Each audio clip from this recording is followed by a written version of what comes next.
El capítulo 3, pero solamente vamos a ver hoy la mitad del capítulo 3. No porque sea excesivamente largo, pero sí porque es bueno que lo dividamos en dos partes. Porque es uno de los textos más fuertes que encontramos en la epístola de Santiago.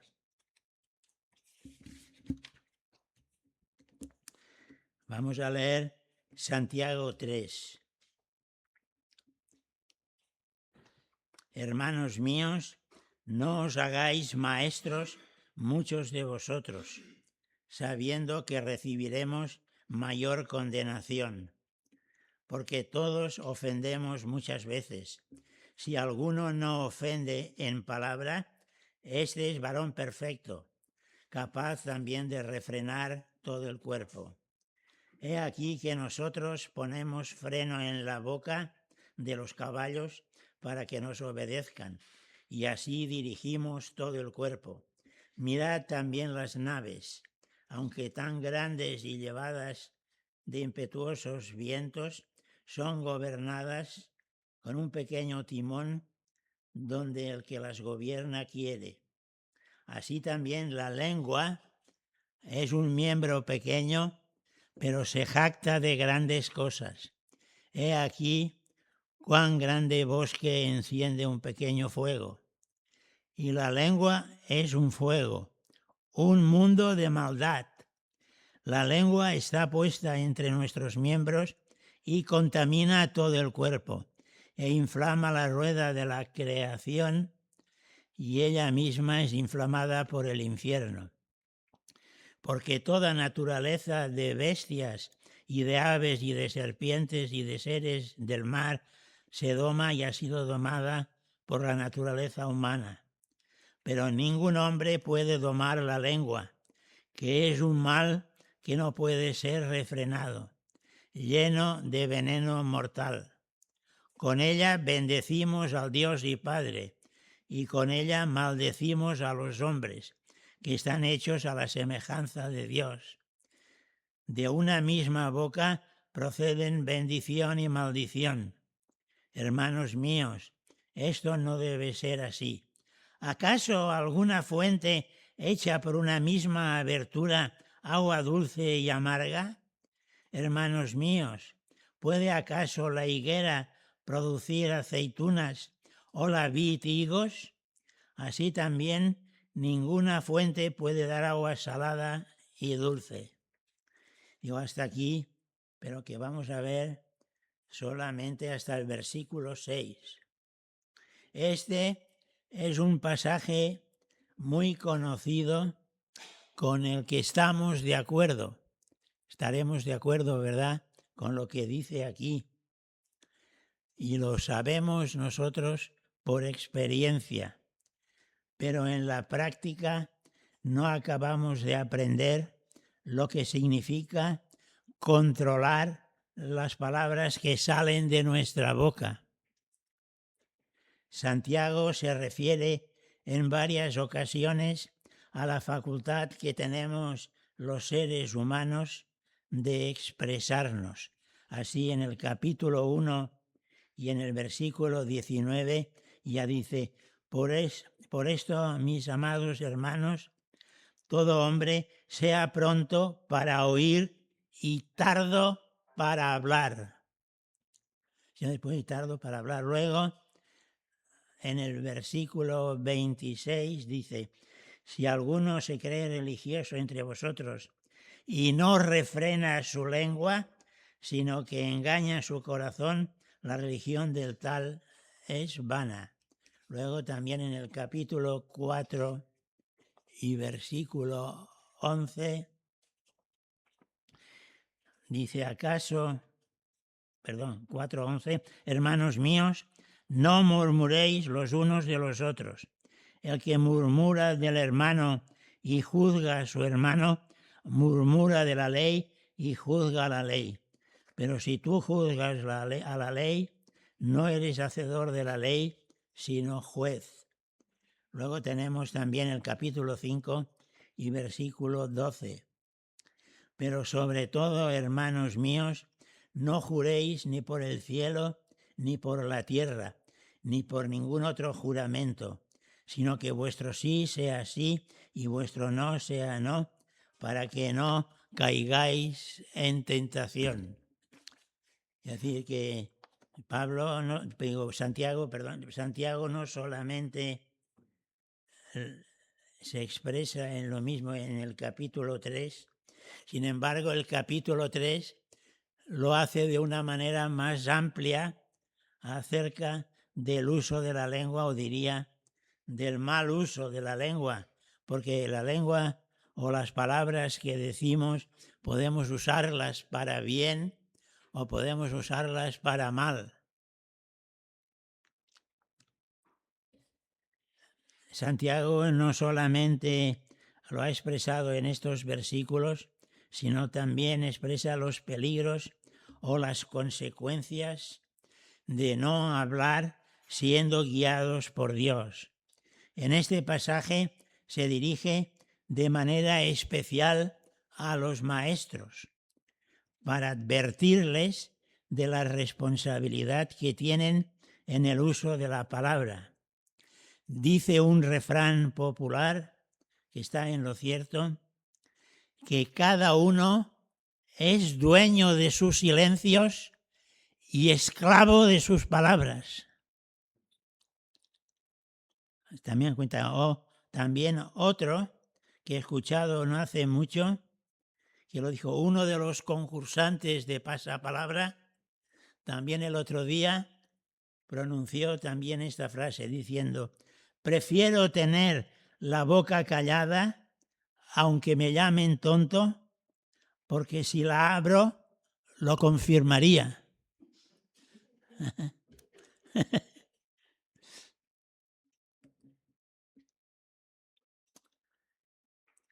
Así, bueno, vamos a ver pues estos versículos del 1 al 6. La tendencia de algunos que Santiago censura no era la maledicencia o las murmuraciones, sino el hecho de creerse que estaban en disposición de convertirse en maestros de sus hermanos. Había algunos a los cuales dirigía esta carta que se habían erigido a sí mismos maestros de sus hermanos, cuando no habían sido llamados por el Señor para ello. Y así en el primer versículo, cuando dice: hermanos míos, no os hagáis maestros, muchos de vosotros, y habla de muchos, sabiendo que recibiremos mayor condenación. Es decir, no puede ser por maestros sin vocación alguna, es decir, sin haber sido llamados, es decir, sin haber recibido la llamada de Dios, ni tener la preparación adecuada y el don necesario, porque son las dos cosas. Porque hay que ver lo que hablamos, pero hay que saber del que hablamos, porque si no, recibiremos mayor condenación.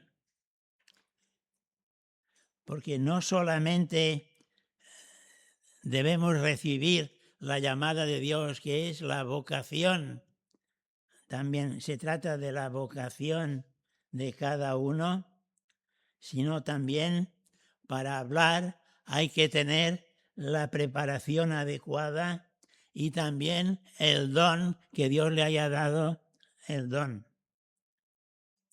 Algunos de los que eran los destinatarios de la carta se habían hecho a sí mismos didascaloi, o sea, maestros.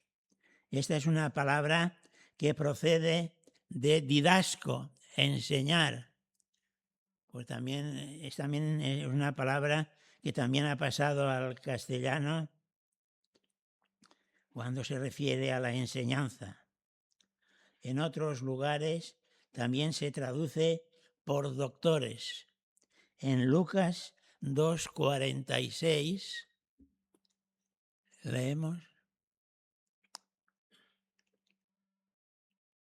Y aconteció de que hace 3 días después se hallaron en el templo sentado en medio de los doctores de la ley, oyéndoles y preguntándoles. Aquí doctores, la palabra doctores es la misma que la de maestros. Y en los evangelios es un título que se emplea frecuentemente para dirigirse al Señor Jesucristo. Maestro, le llamaban los suyos. Un gran nombre, un gran título para Jesucristo. Y cuidado, por eso dice Santiago, cuidado con los que quieren hacerse maestros sin realmente ser maestros. Porque el maestro, en el contexto judío, era algo más que un profesor. No era alguien que solamente enseña de palabra, ya que se trata de una persona que enseñaba con su ejemplo, además de sus palabras. Por tanto, pretender hacerse maestro entraña una responsabilidad, por cuanto está destinado a recibir, según lo que diga, a recibir mayor condenación. Una cosa es que sea maestro y reciba el debido reconocimiento por ello, y otra, pretender ser o creerse ser maestro y no serlo. Así han nacido la mayoría de las sectas. Cuando alguien se ha erigido maestro en un grupo y entonces él mismo se hace el líder de tal grupo y entonces produce una escisión en el grupo que sea y entonces elabora una secta. O sea, la mayoría si uno estudia cómo han aparecido las diferentes sectas, que existen muchas, y entonces se da cuenta de que ocurre lo que estoy diciendo ahora. Cuando alguien que se ha otorgado en sí mismo el liderazgo y no quiere además someterse a los demás, quiere ser él el líder. Por eso Pablo dice con relación a los dirigentes de la Iglesia que no puede ser un neófito. Un neófito no puede ser un dirigente de la Iglesia porque corre el peligro de envanecerse y caer en la condenación del diablo. Primera de Timoteo 3:6. Santiago está pensando en los judeocristianos de su tiempo, formados en la escuela de los fariseos. Su espiritualidad era de labios hacia afuera y querían aparentar cuando se ponían delante de la asamblea.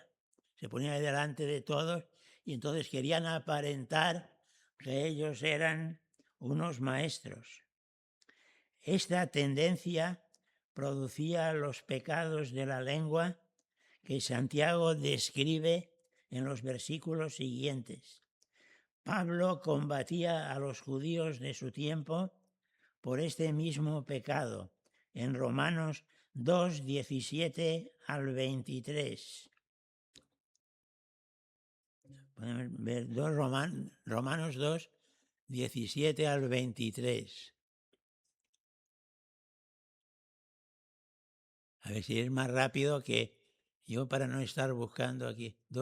He aquí, tú tienes el sobrenombre de judío y apruebas la ley. Y entonces, pero me lo has comido aquí, he instruido por la ley, apruebas lo mejor. Y confías en que eres guía de los ciegos, luz de los que están en tinieblas, instructor de los indoctos, maestro de niños, que tienes en la ley la forma de ciencia y de verdad. Bueno, es igual, hasta aquí es suficiente para que veamos también a aquellos que ya Pablo también se refiere, que estaban también, que habían caído en el mismo pecado. La libertad de tomar la palabra dominando la lengua, se puede someter todo el cuerpo. Y hay una serie de ilustraciones de este principio en los versículos 3 al 6. Estas ilustraciones son: la primera, el freno en la boca de los caballos, que es un medio en que se puede gobernar todo su cuerpo. Yo no sé si lo habéis visto, lo que se hace con los caballos. Normalmente se les pone en la boca, es como un hierro, y aquí, y por medio de esto se puede dirigir el caballo. Así también nosotros, solo que tenemos que ser los que nos pongamos freno a nuestra lengua para dominar todos nuestros actos. Como alguien ha dicho, antes de emitir un juicio, cuenta hasta 100 para luego hablar. Primero cuenta hasta 100 y luego habla, luego lo que tienes que decir. La segunda es el timón de las naves y el pequeño fuego, dos figuras magníficas que dibujan con exactitud y fuerza la acción poderosa de la lengua, ya sea para bien o para mal. La lengua puede jactarse de grandes cosas. Es una ocasión para estar vigilantes, ya que puede volverse un mundo de maldad.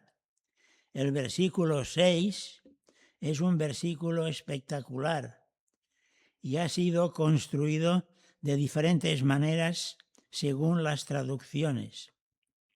La Nueva Versión Internacional traduce lo siguiente: siendo uno de nuestros órganos, contamina todo el cuerpo y, encendida por el infierno, prende a su vez fuego a todo el curso de la vida. La lengua es un fuego, es un mundo de maldad puesto en nuestro cuerpo que contamina toda la persona. Está encendido por el propio infierno y a la vez hace arder todo el curso de la vida. Eso Dios habla hoy, la versión Dios habla hoy o versión popular.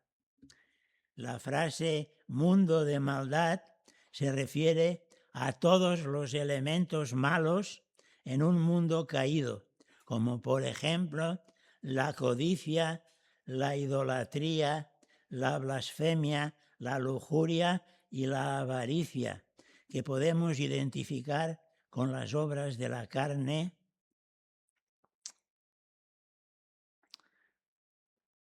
que la lengua da expresión, o sea, la lengua saca fuera y en consecuencia contamina, viene a contaminar todo el cuerpo.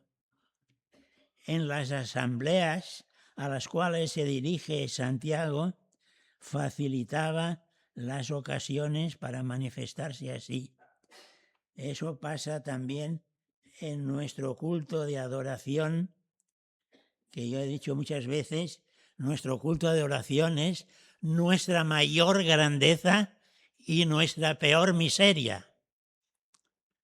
Porque un culto de adoración, si está centrado bien en Dios y en lo que desde un principio el Espíritu va indicando, puede ser el más glorioso de todos los cultos.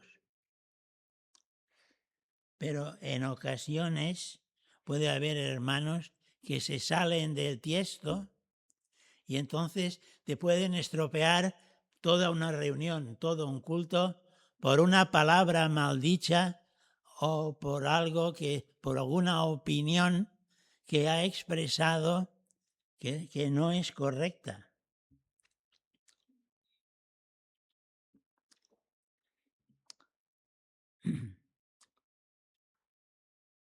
Por eso tenemos que ir con cuidado también en nuestro culto de adoración. El doctor Lacueva decía que el culto de adoración de las asambleas de hermanos era lo que más se acercaba al Nuevo Testamento de cómo eran las primeras iglesias en el Nuevo Testamento. Y lo decía él, que no era de las asambleas de hermanos, aunque durante un tiempo estuvo congregado en una. La lengua también inflama la rueda de la creación, dice el texto, es decir, toda la existencia humana o todo el curso de la vida. La lengua se constituye como un fuego en el sentido de ser el centro de esta esfera o rueda de la vida, donde el fuego se expande por toda la circunferencia y ella misma es inflamada por el fuego de la gehenna, del infierno. Está ahí la palabra, la misma palabra que empleó el Señor Jesucristo para infierno, es la que tenemos aquí. Pero cuidado, aquí infierno no debemos tomarlo como el lugar definitivo de condenación, que es un lugar para el estado eterno. O sea, es todo lo contrario de los cielos nuevos y de la tierra nueva. Mientras los cielos nuevos y la tierra nueva es para los santos, para los que han creído en el Señor Jesucristo, los salvados, para los condenados es el infierno, que es la contrapartida. Pero aquí no se trata, no se está refiriendo aquí al infierno para el estado eterno, sino que se refiere a la influencia del diablo, que es la manera que Santiago emplea para referirse a la maldad y a las pasiones que son provocadas por Satanás, el cual está preparado para el infierno, el cual, según Apocalipsis 19, finalmente será echado en el lago de fuego, símbolo del infierno. Prácticamente no hay pecado que la lengua, o sea, de la lengua, que no tenga como causa e instrumento el diablo. El diablo es el que inspira y luego sale por nuestra boca. Versículo 2. Las ofensas de la lengua. Por ello, todos estamos expuestos a este peligro, sobre todo si nos aprovechamos de las reuniones públicas para erigirnos en maestros, de manera especial los que tenemos que hacer uso de la lengua públicamente, porque tenemos que predicar o enseñar, aunque vayamos con cuidado, pero a veces cometemos muchas faltas tropezando en la palabra. Si alguien no cae en este pecado de ofender de palabra, sería, según dice el texto, un varón perfecto. Y el texto dice varón. Allí dice así el original, porque se supone que ya en aquel tiempo que los maestros son los hombres los que enseñan públicamente en las asambleas, no las mujeres. Además de tener la capacidad de dominar todo el cuerpo. De ahí que debemos ejercer una estrecha vigilancia para no ofender a nadie.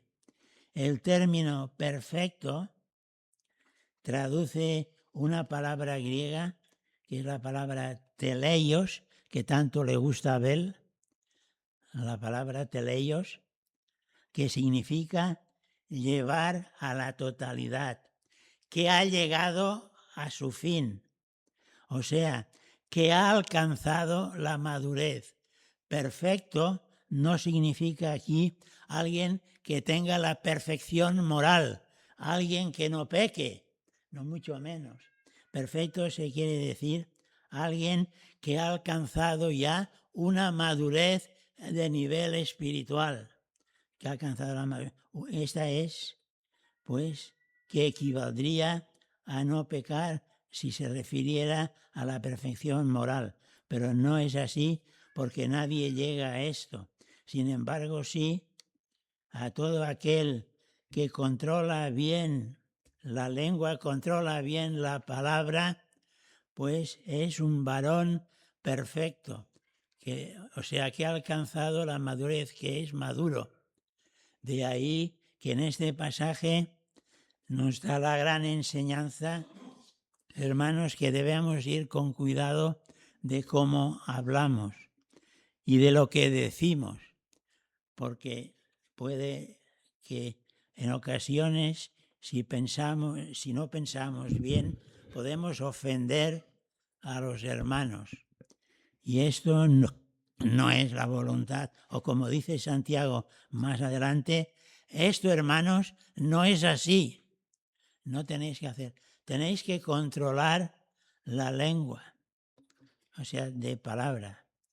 Pues que esta enseñanza del apóstol sea también, apóstol llamado, pero aunque Santiago no era apóstol, pero sí un dirigente de la Iglesia de Jerusalén, sirva también para todos nosotros, para que cada día corramos el camino de la santificación de una manera que honre a nuestro Dios. Amén.